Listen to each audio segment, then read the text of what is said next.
விருத்தாசலம் ஒன்றியத்திற்கு உட்பட்ட அரசு பள்ளிகளுக்கு 2024-25 ஆண்டிற்கான பாடநூல் அனுப்பி வைக்கும் பணி தீவிரம்.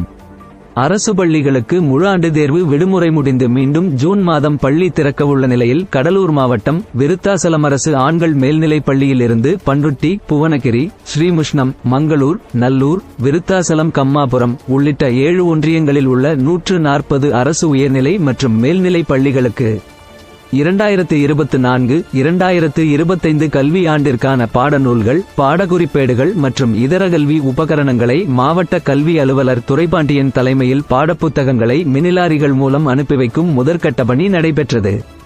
அதன் ஒரு பகுதியாக ஸ்ரீமுஷ்ணம் மற்றும் புவனகிரி வட்டாரங்களுக்கு மாவட்ட கல்வி அலுவலர் அனுப்பி வைத்தார்.